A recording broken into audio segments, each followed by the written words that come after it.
Hi, and welcome to Female Entrepreneurs Magazine, your go-to platform for ambitious women who are ready to take the business world by storm. I'm your host, Angel France, and each week we'll dive into the latest strategies, stories, and success secrets from the most inspiring female entrepreneurs around the world. Whether you're just starting out or scaling up, this is your space to connect, learn, and grow alongside a community of trailblazing women who, just like you, they are making their mark in the world of business. From personal branding to powerhouse marketing, from leadership to lifestyle tips, we've got you covered. So get ready to ignite your passion, fuel your purpose, and unlock your potential with Female Entrepreneurs Magazine. Let's make this journey together and turn your entrepreneurial dreams into reality. Hi, and welcome to the Real Female Entrepreneurs. I am so excited for you to meet a trailblazer and multi-passionate woman. She is a live strategist for couples. Don't we all need that? I know I do. Teaching driven couples how to transform their marriage in a weekend with intentional life planning. You know what? She's also the co-host of the Marriage with Intention podcast with her husband, a vision board and goal setting workshop leader, yoga teacher, oh my God, to lawyers of all things, and former lawyer herself, and a law firm partner. She is a boy mom. Are you also a girl mom or just a boy mom? Just a boy mom. You are just love that. So she's a boy mom and personal development nerd. Welcome to the club. Years of yoga and vision boards, investing in herself, and quarterly marriage alignment retreats with her husband have helped her to create the life of her dreams. She's helping others do the same with her gifts. And we all need it. Trust me, you all need this life planning transformation. She's amazing. You know what? She not only has done all those amazing things, she was an extra in a Christmas rom-com movie. I don't know if you like me. I'm a Christmas rom-com movie nerd, and traveled throughout Portugal for 6 weeks with her husband and then 3-month-old son. Wow. Some of the dreams that she has really come true, and I believe they continue to happen. And that's why she wants them to happen for you. So get ready for an inspiring, heartwarming, and fun conversation with Aman Costigan as she shares her journey, her wisdom, and strategies to help you turn your vision into a reality. Welcome. Thank you so much. This is going to be so fun. It is. It is. So I want to know, I mean, a lawyer to marriage coach to retreat, all these fabulous things you do. What inspired you to become the amazing entrepreneur you are? Something had to happen in your life. Yeah. So I was practicing law for 12 years. And about halfway through that point, I had this like kind of whisper voice in my ear that was like, I want to do something and create something of my own with my own rules and my own creation, and really just kind of prove to myself that I could make like $1 for myself. I had been kind of a serial employee for a long time. My parents had taught me, have multiple jobs, which served me very well, right? To get to where I was going. I became a law firm partner, had practiced all that kind of stuff. And I finally had a minute to kind of just pull my head up out of the sand, look around and go like, is this it?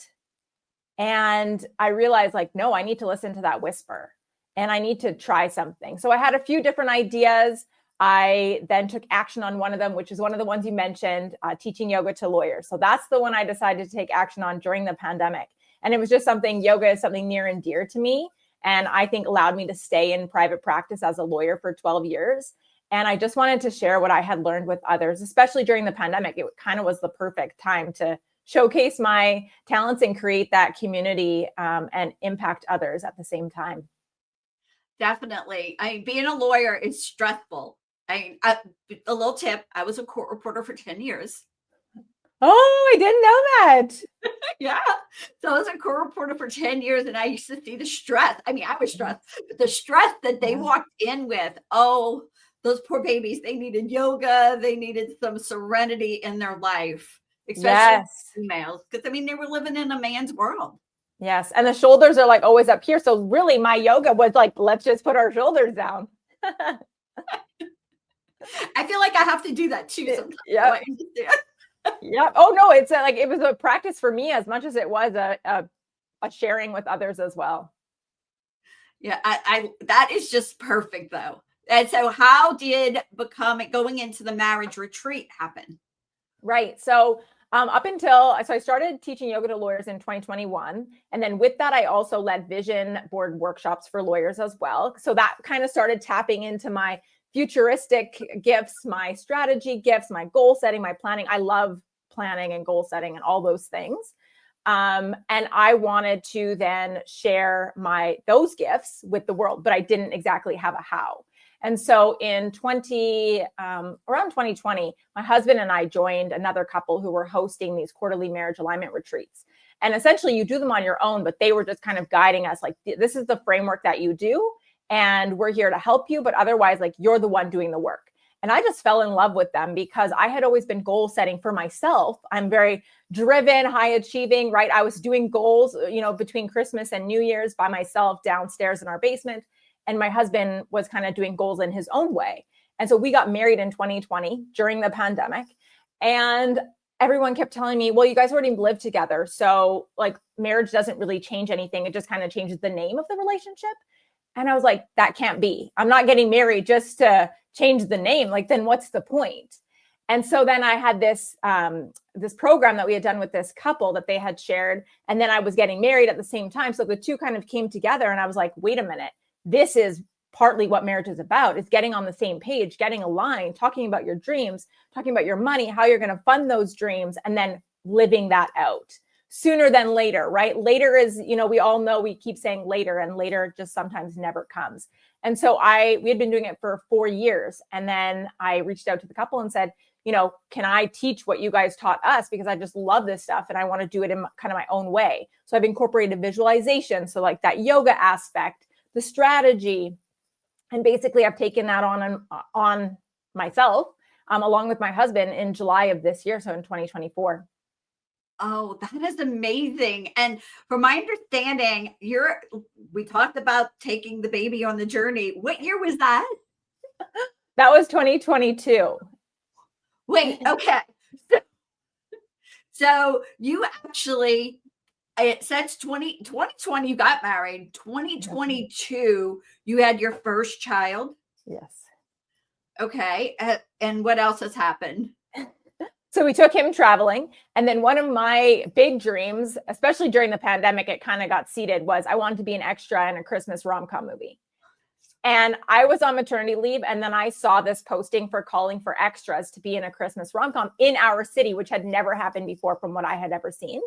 And I was like, yes. But I was like, at that time, it would have been like 5-month-old. I'm like, how am I supposed to go like with a 5-month-old and myself? Because like we were together all the time. So I was like, I'm going to take him with me. So I just like overcame all the obstacles of like, I can't go, I shouldn't go, like, because I don't know when, they're going to want us, how long I'm going to be there. So I literally went for 2 days and I filmed and I actually ended up in the movie, which is so, so cool. And I met the coolest people and I had the most fun and I don't regret it at all. It was so freaking awesome. And it was a dream come true for me. That has to be fun. Now, when I say I am a Christmas rom-com movie girl, I watch Christmas movies all year long. Yep, that was me during the pandemic. Yeah, I still like if I know you're not supposed to do this, but it's the only time I get a break sometime is when I'm eating. I will put on a half an hour of a rom-com and just, pause it.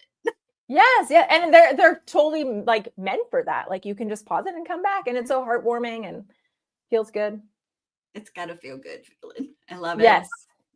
I love it. All right. something else happened, I think, too, during that time up until now, correct? Yes. And so we also ended up back in fertility. So my first son, we were in fertility treatment for that.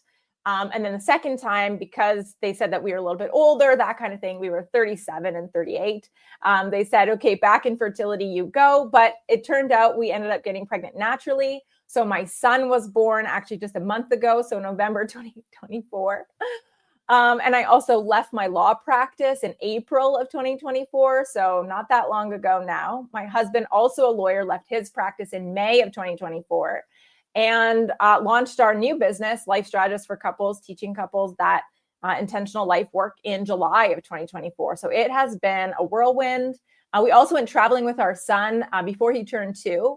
So we went to Italy and Amsterdam. We went to Sardinia and Naples, visited Pompeii, and we did that for a month in June of 2024 as well. So we have been moving and grooving and shaking things up and getting wild and kind of settling back in this last month.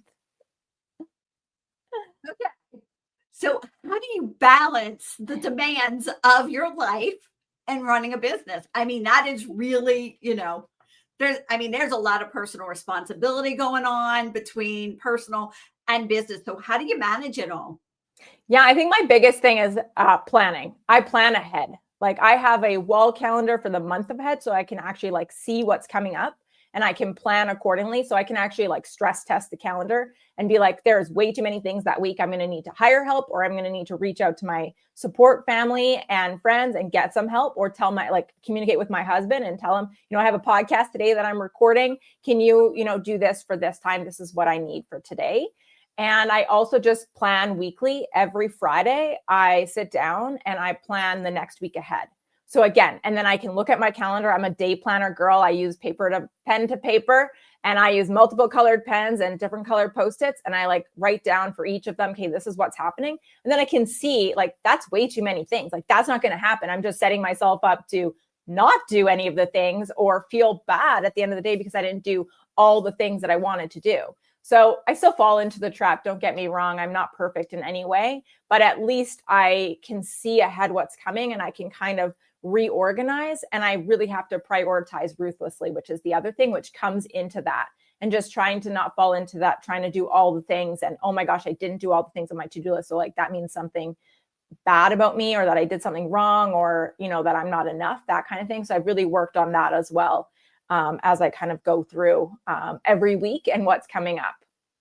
So I am in love with the fact that you said you prioritize, and with that prioritization, you look at, okay, who in the tribe, meaning either somebody who you can delegate to or a family member who can assist, because don't you feel that's like the most important things to making things happen? Yes, I actually just wrote an email about this to my email group about how the most, I think, successful thing you can do for yourself and the most like loving thing is to reach out to your support people and to ask for that help. Like whether it's paid, whether it's free, whether it's a babysitter, whether it's, work in your business, it doesn't matter. Like just having that support and not carrying it all yourself has been huge and hard at the same time. So I think it's fabulous that since the pandemic, you have actually started 2, maybe 3 whole businesses. And so my next question goes to, what advice do you give to all these female entrepreneurs who are actually thinking about starting their own business? Yeah, I think what really helped me was surrounding myself with women who were doing what I wanted to do and how I wanted to live. So whether that was in my physical circle, which I didn't really have many people who were kind of wearing many different hats and doing different things. And so that meant for me reaching out online, like finding the people online, listening to podcasts like you, putting that in my ear every week and like just flooding my feed and my system and my eyes and my everything with women who were doing what I aspired to do. And that just changed, like that just completely changed and kind of canceled out the people who were like, well, why would you do that? You're already a successful lawyer. Why do you want to do more things? Like you shouldn't be doing that. You should be doing this other thing. And it just kind of canceled out or kind of silenced, at least for a minute, the people who wanted me to just stay where I was trying to like pursue this whisper that I really wanted to go after. And I like how you say whisper. Can you explain that? Because some people don't understand that whisper. Yeah. So I just had this like kind of thing in the like, not nagging is not the right word, but like this like little voice in my head that would pop up when I was like working or when I was in bed or when I was in the shower. There'd be this kind of like whisper voice or like myself saying to myself, like, hey, wouldn't it be cool? Like, don't you want to do this thing? Like, don't you want to create something of your own? Like, what if we taught yoga? And I'd be like, no, I'm not yoga teacher certified. I don't want to show up online. I don't have a space to teach. Like, I don't know how. And I'd come up with all these reasons why I couldn't do it. And it was like, okay. And then I'd leave it alone. And then it would pop back up. And then I'd leave it alone. And then it'd come back up. And so it was like at those times, I just heard this voice in my head. And I was like, okay, fine. I'll like kind of listen and see what's there. What advice would you give to somebody who is struggling right now inside their business? And let's be specific. They're hearing the voice, but they're struggling to move forward to that. Ooh. I think this kind of might relate to what's going to be my business goal for 2025, and it's to fail more. So for me, like failing is really hard, right? Like I've done all the things to check all the boxes to get to the place where the outside world saw me as successful. And I'm proud of myself for doing all those things and learning everything I did, but failing is really hard. And so I think for that person, it's putting yourself out there and being okay and having your own back to fail and fail over and over and over again, to just try things, because you never know unless you try. Otherwise, you'll just, like what happens to me is I just don't take any action at all. Right. And then months, years go by. Right. And then it's like, well, why didn't I? I wish I would have, when I look back, I'm like, I wish I would have started earlier. Yeah. And I told you my story earlier about how I've been wanting to do this for 20 years. And I kept saying that I'm going to work with female entrepreneurs and I wanted to do a magazine, and people would just look at me and think I was crazy. And 10 years ago, I got the name, and I just decided recently to less than a year to go, okay, boom, about the same time as you, July. Yeah. Where we both went boom, and it hit. July's the month. Yes, that's what I'm gathering here. All right. Knowing what you've learned so far in business and actually being a lawyer as well, what advice or tip would you give to somebody, or even your 18-year-old self? How about that? I think I still struggle with this, but I would tell myself, like, it's not about the likes. And it's not about, right? Like we sometimes get so obsessed about like the likes and the people aren't commenting, or, people aren't liking my stuff. And we just see that kind of from the outside world and think we're having no impact. And I constantly have to remind myself, and I would even tell my 18-year-old self, like, to have the confidence to just keep showing up, and not because somebody 20 people liked your post or 3,000 people liked your post, but just keep doing you and keep showing up, and you will, it will happen. It just takes time. I agree with that, because showing up is one of the hardest things as female entrepreneurs, because we have to put ourselves out there. Nobody's telling us you have to do this as an employer. You have to do it yourself. Yep, exactly. Yeah. All right. What is the key strategy that you've maybe used in the past to help you scale your business? Yeah, I think the biggest one, so whether it's Beyond Yoga for Lawyers, where I was teaching yoga to lawyers, or the vision board workshops that I did, and then now with the couples program that we have, the one thing that I've done for all of them that has given me success is reaching out to my network. So I actually have like a list that I've created for myself of like the people who love me.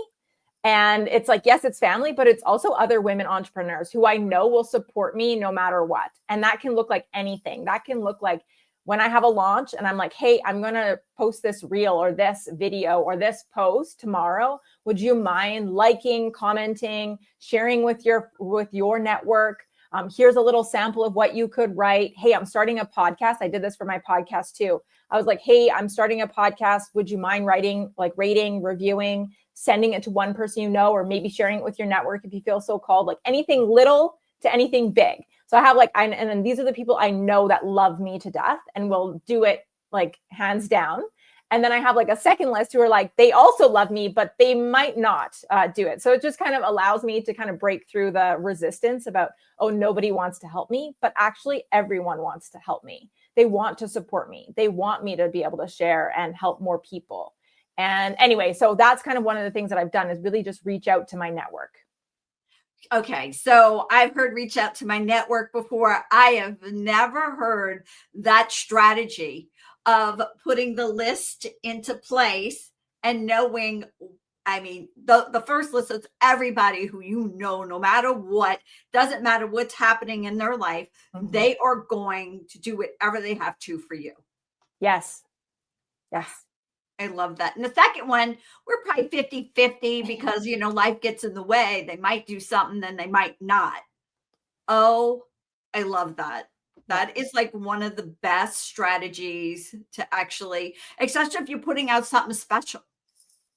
Yes. Yes. When I was transitioning from lawyer partner to life strategist, that was a big shift for me and a big shift for my online community to share that. And so I just knew that was something. And as I've shared, 2024 has been wild with different things that have happened throughout the year. And so I was like, this is a shift. This is a big one. I'm going to ask my network. I'm not asking every single time, but I'll ask probably 2-3 times in the year. You know, could you help me with this thing that I'm launching? And then my, you know, the people who love me to death, they're like, podcast reviews start rolling in, their comments start rolling in, like they're on it, like right away, they start doing it. Right. And that gives me the ability to then be like, okay, now I move on to, you know, the next list or the, you know, the, maybe there's even another people I haven't even thought of yet who I just met, like maybe they would want to support me, you know, and you got to ask. And if they don't say anything, it doesn't mean anything about me. It could just be that they really want to, but they're just wrapped up and busy at the time. And they really, you know, wish that they could, but they've got something else going on, and that's okay too. Yep. So what about any future plans? Because you're a mover and a shaker, it seems like, on a regular basis. I love that one because that's just how I roll.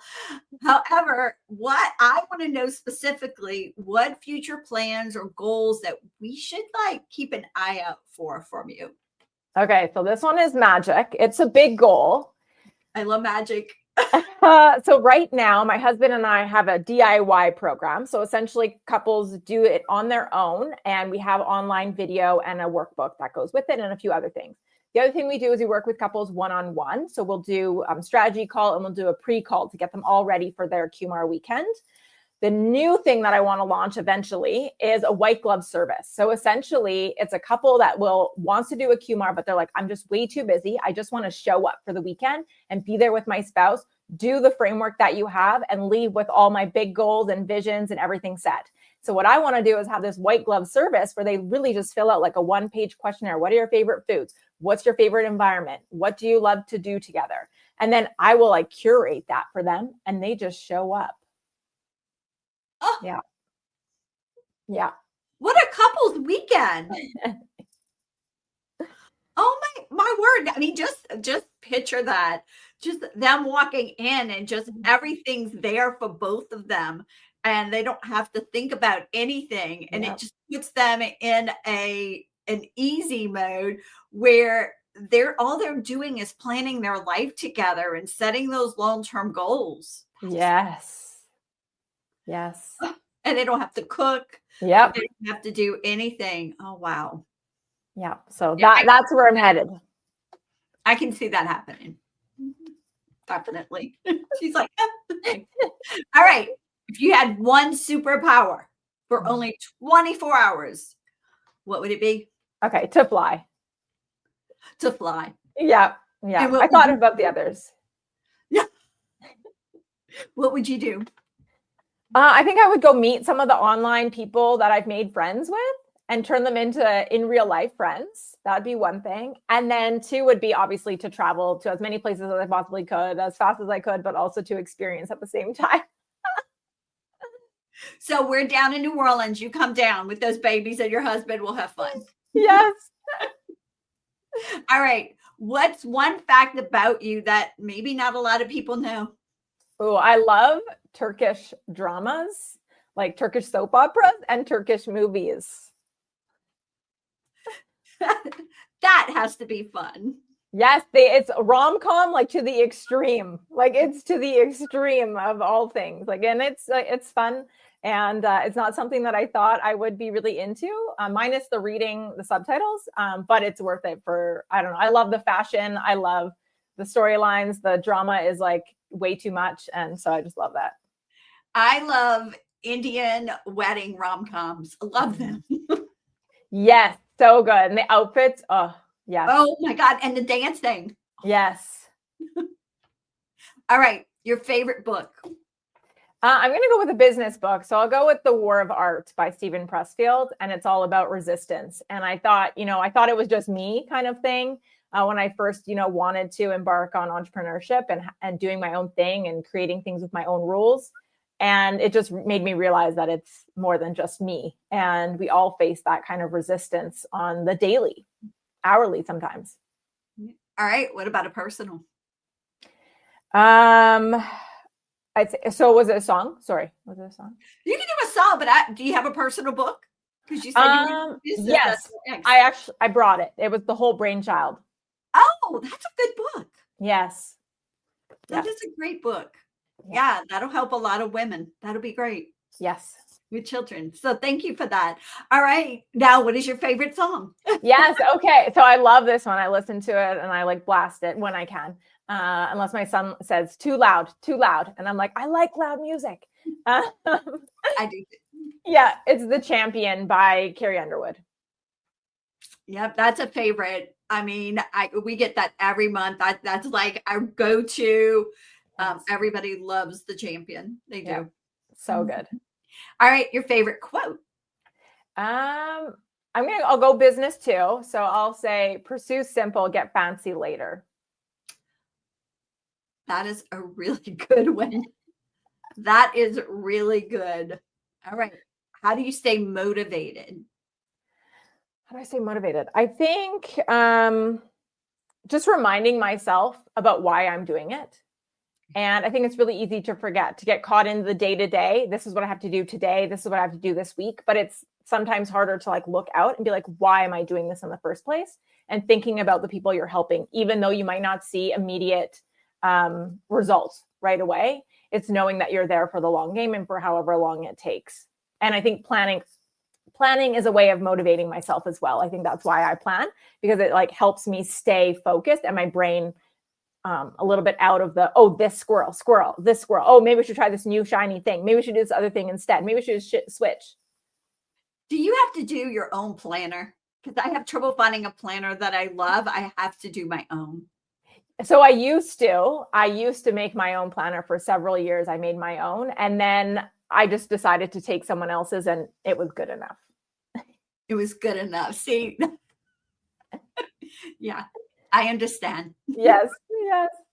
All right. What is the best way for our audience to connect with you and your business? I think I'd send people to Marriage with Intention, our podcast my husband and I started. And the other place I would say is if you're curious about the quarterly marriage alignment retreats, I have a free framework on our website, amancostigan.com. And so just find me there and we can connect. Great. And is there anything else we didn't talk about that you'd love to share with our female entrepreneurs that are listening?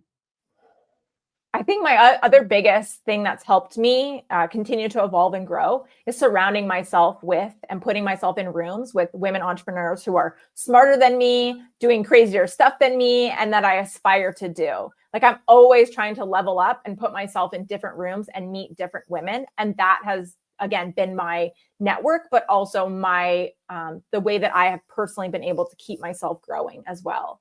And so I invest in myself regularly and in my mind regularly, because that's what's getting me to keep taking action and to pushing forward and to setting those bigger goals and then achieving them. I love it. That is so true. And I want to thank you so much for being on with us today. And thanks for being our guest. Appreciate you. Thank you. Thank you so much for tuning in to this episode of Female Entrepreneurs Magazine. I hope you found inspiration, actionable tips, and a sense of connection with our incredible community of driven women. Don't forget to hit that subscribe button, leave a review, and share the episode with fellow entrepreneurs who are ready to elevate their game. Remember, your success is just the beginning, and we're here to support you in every step of the way. Until next time, keep shining, keep thriving, and remember, you have the power to create the business and life of your dreams. Stay inspired, and I'll see you in the next episode. Bye.